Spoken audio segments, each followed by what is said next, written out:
Morning, Steve Freed in Chicago with the morning grain comments. Well, it's USDA report day. On this day, every month the USDA gives us an update on U.S. and world supply and demand.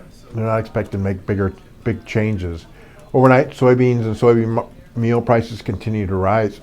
Some blame this on some seasonals, but beans and meal tend to rally in April. Other people feel that there could be a little bit lower Brazil soybean crop, and that farmers selling down there is not really an excess to weigh on the market. There's also some talk in Argentina that wet weather down there is slowing harvest there.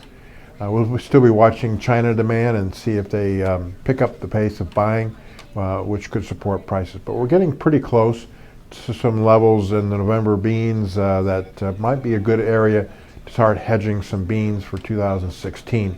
Farmers selling in the United States did pick up mostly old crop, but they are selling a few new crop beans.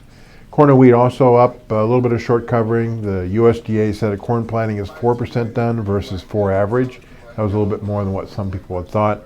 If we go back in history, the most in 1 week that U.S. farmers have ever planted corn was 42% in 1992. USDA also lowered the winter wheat ratings, 56% good to excellent from 59. Last year was 42. So crop is still rated good. And the big thing about the wheat market is the forecast that this weekend rains in the dry area of the southern plains. Spring wheat, 13% planted. Normally it's 10%. And the Delta soybeans are about 5% done. And we're looking at an average of about 9% over the last few years.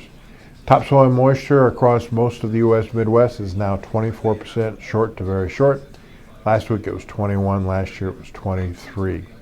6 to 10 day outlook calls for warm weather and normal rains. The 8 to 14 day also calls for warm weather and normal rains. And traditional funds yesterday were big buyers of beans and meals and big sellers of corn and wheat.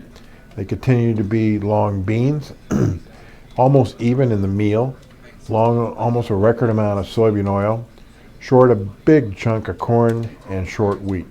So we're going into the report. We'll have a video out at after the 11 o'clock report to say what the USDA said and also the market reaction. As always, these are my thoughts, not those of ADM or ADM Investor Services, and have a safe and profitable trading day.